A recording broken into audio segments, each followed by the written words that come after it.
The phone shook in my grip, its light cutting through the shadows of the kitchen like a confession dragged unwilling into the open. I had trusted Sarah with everything. Her laughter, her warmth, even the way she would hum tunelessly while stirring a pot of pasta. But a single text shattered it all. One line from an unsaved number, pulsed across the screen like poison. Miss you already. Same time tomorrow. The sound of my heartbeat thundered in my ears, louder than the steady hum of the refrigerator. My mind reeled, clawing for answers. How had I not seen this? How had I been so blind? The signs were there, subtle, almost easy to dismiss. Her phone always placed face down now, something she'd never bothered with before in our 7 years together. Long showers that stretched far beyond the time it took to wash her hair. That secretive smile she gave her screen, one she brushed off as work stuff whenever I asked. I believed her. I wanted to believe her. Love makes fools of us all. But tonight she slipped. Her phone was left unattended on the counter while she showered. It sat there like a harmless object, yet it radiated menace, coiled and waiting to strike. I had never gone through her things before. I wasn't paranoid. Yet something inside me demanded the truth. My fingers trembled as I keyed in her passcode, shame clinging to me like sweat. And then it was there. A thread of messages sharp as blades. Can't stop thinking about you. You make me feel alive.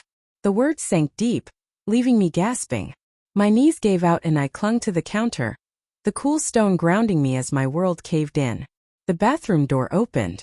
Sarah stepped out, towel wrapped loosely around her, droplets sliding down her shoulders. She froze when she saw me, phone in hand, my face carved with betrayal. Ben, what are you doing? Her tone was firm, but beneath it was fear. She knew. Who is he? My voice cracked, broken, almost unrecognizable. I lifted the phone, the glowing evidence between us. Her eyes widened, then darted away as though searching for an escape. It's not what you think, she murmured, stepping closer. Hands raised like she was trying to calm a wounded creature. You're overreacting. Overreacting. The word was bitter in my mouth.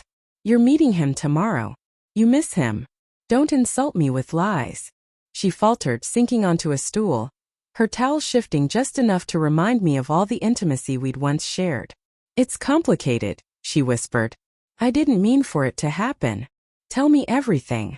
My voice had hardened, something unyielding rising from within me. Her confession spilled out in fragments, each piece cutting deeper. His name was Ethan, a colleague at her firm.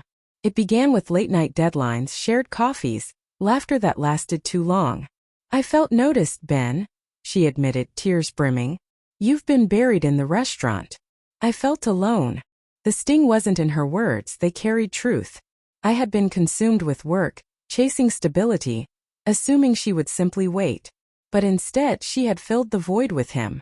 It was just texts at first, she continued, voice trembling. Then lunches, then more. Her eyes searched mine desperately. I didn't want to hurt you. I love you. I laughed, but it was hollow, cruel. You don't love someone and do this, Sarah. You don't betray them every day and still call it love. She stood then, gripping the towel tighter, panic flickering in her eyes. I was going to end it. Tomorrow I was going to tell him it's over. I swear. I wanted to believe her. God, I wanted to. But the words I'd seen, message after message laced with desire, betrayed her plea. This wasn't an accident. It was something she had nurtured in silence while I slept beside her. The room felt heavy, suffocating. I placed her phone on the counter, its screen fading to black. My gaze met hers. Those green eyes that once steadied me now churned with storms I couldn't cross. Why didn't you talk to me? My voice was gentler now, worn down by exhaustion. Why didn't you tell me you were drowning? Her lips parted, but nothing came. Silence filled the space between us, louder than words.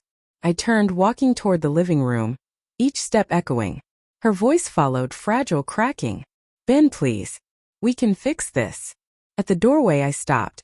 A wedding photo on the mantel caught my eye, smiling, the wind tugging her veil. Felt like a cruel joke. I don't know if we can, I said quietly.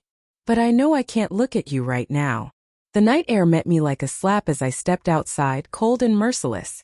My heart hammered questions into my ribs. Could I forgive? Could I ever trust again? The stars above were silent, vast, uncaring. Then in my pocket my phone vibrated. A new message lit the screen from an unknown number. "She's not worth it, man. Trust me." My blood chilled. Whoever Ethan was, he knew. He knew I had found out. And he wasn't finished.